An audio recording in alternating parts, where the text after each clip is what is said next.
তামাম বিশ্বকে এক বিন্দুতে এনেছে যে যন্ত্রটি, তার নাম মোবাইল ফোন। বহু বাঙালির কাছে এ তথ্য অজানা। সেই যন্ত্রটির আদি সূত্র আবিষ্কৃত হয়েছিল কলকাতার প্রেসিডেন্সি কলেজে। আবিষ্কারক জগদীশ চন্দ্র বসু। 1885-তে প্রেসিডেন্সিতে জগদীশ চন্দ্রের শিক্ষকতা শুরু। তারপর টানা 30 বছর শিক্ষকতার সঙ্গে নিরন্তর গবেষণা। আজকের প্রেসিডেন্সি বিশ্ববিদ্যালয়ের মেইন বিল্ডিংয়ে শৌচাগারের পাশে কয়েক ফুটের 4 দেওয়ালে চলেছিল সেই গবেষণা। সেই আবিষ্কারের সুফল পাচ্ছে গোটা বিশ্ব, অথচ পাওয়া যাচ্ছে না আবিষ্কারের জায়গাটি।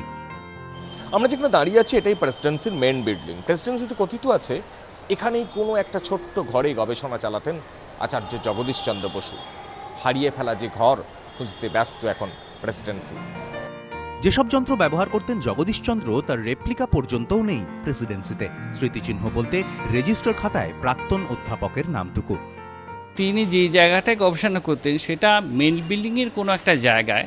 আমি যা লেখাপত্রে পড়েছি যে বাথরুমের পাশে একটা 24 স্কোয়ার ফুট পার্টিশন এলাকা, কিন্তু সেটা যে কোথায় এখন সেটা কেউ আইডেন্টিফাই করতে পারছে না।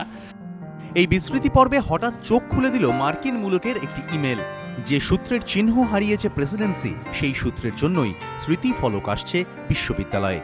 Institute of electrical and electronic engineering নামে আন্তর্জাতিক সংস্থা ভারতে এই প্রথম স্বীকৃতি দিচ্ছে প্রেসিডেন্সিকে। সেই টেলিকমিউনিকেশনের আদি সূত্র মাইক্রোওয়েভ অ্যান্ড মিলিমিটার ওয়েভের গবেষণার জন্য। এই প্রথমবার ওরা ইন্ডিয়াতে একটা মাইলস্টোন প্ল্যাক দিচ্ছেন। এটা দিচ্ছেন প্রেসিডেন্সিকে টু অনার জগদীশ বোস, যিনি প্রেসিডেন্সিতে কাজ করেছেন।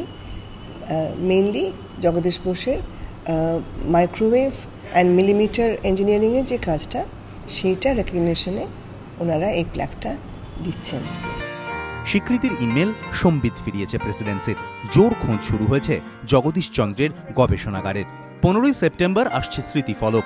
তার আগে খোঁজ চলছে এ বিষয়ে নামী সূত্রধরদের। বর্তমান উপাচার্য আগেভাগেই বিজ্ঞান ইতিহাসের মিউজিয়াম তৈরির উদ্যোগ নিয়েছেন। প্রেসিডেন্সির আশা, হয়তো ফলক আসার আগেই মিলবে স্বীকৃতির নেপথ্যের জায়গা। কৃষ্ণেন্দু অধিকারী, এবিপি আনন্দ, কলকাতা।